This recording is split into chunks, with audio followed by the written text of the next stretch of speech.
Obviously, you guys have a fight that you're going to be getting geared up for.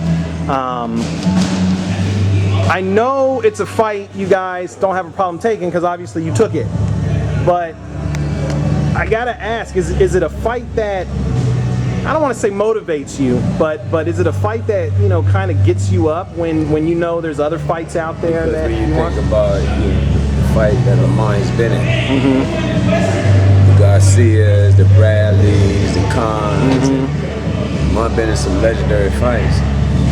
No, we don't discriminate against anybody. You know, I treat everybody, and we prepare for everybody as if that person is a world champion, and we treat them no different. You know what I mean? So, you know, come October 17th, the same way that we prepare and go into battle with and against any other fighter. It's going to be the same way on October 17th. It's Felix Diaz, right? That's what you guys are fighting. He's undefeated, isn't he? He's undefeated. Is it easier or more difficult to prepare for someone that's undefeated? Like I said, we're going there with blinders on. You know, Lamont's that real type of athlete that can fight any kind of way. You know, he can box, he can bang, you know, he can dog whip you if you have to, and got some of the best inside skills you ever want to see. You know what I mean? And he can be crafty. You know, all depend on the fighter that we're going up against. And one of my strong suits is the fact that I love strategy. You know what I mean? And I love to dissect fighters that we're going up against. And from that point, once I get that data, I relay the data to the athlete, and from there it's up to the athlete. I definitely can't fight for him. You know, inside the ring, if I could, I would. But for the most part, I take pride in preparations. Leading up to any fighter, you know what I mean, and this would be no different. Assuming all goes well, I mean, I know you're not looking past the fight, but you rattle off a few names: Garcia, Khan. Is there anyone in particular you're kind of hoping to? I don't want to say corner, but you're kind of hoping to get in there with after this fight? I don't know. We like all the top guys,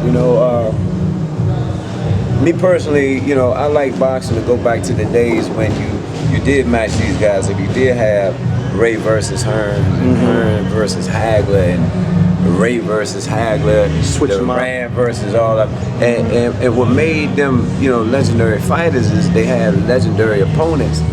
And they all became Hall of Fame fighters, and this could be the same way. You still have Lamont, you have Danny, you have Lucas Matisse, you have Amir Khan. I mean, you can go on down the line. And, all these guys, man, if you mix it up, and don't be so concerned about protecting zero. Ray lost more than one time. Duran lost more than one time. Duran was knocked out by Tommy Hearns. Hearns was knocked out by Hagler. The list is go on and on, but they fought one another at the height of their careers. It wasn't about the zero, it was about going in there and giving you all, and they did that. And people still, years later, talking about them legendary fights. Do you think there's one of those guys that would be more apt to take the fight again with Lamont? Because I mean, I'm not saying, I know fighter, I would never accuse a fighter of ducking another fighter, but it does seem like some fighters are more willing to step in the ring with others? Because you have fighters that'll wait and see you fall off before they take a chance to try to fight you. In Lamont's case, he hasn't fallen off, and he is that type of fighter that can give fighters nightmares because of his skill set. So you'll have people avoiding, You'll have people avoiding, all the names that I gave you. Real fighters fight, whomever. And so, like I said, down the line, you'll possibly see some of these matchups that I'm talking about, and when you look at the fights that PBC has been putting on, these fights have been highly competitive, and I think that may be the beginning to the new future of boxing. It's almost, Lamont's last performance was almost a gift and a curse, because probably scared some people away. It was, it was, definitely thought he won the fight,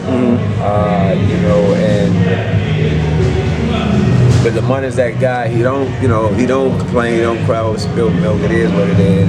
He was just happy to be in there doing what he loved doing, and getting paid a handsome ransom for it. So, you know, yeah, you're right. It is a blessing and a curse, you know. But nevertheless, it is what it is. You know, life is about adjustments, and we're going to adjust to that also.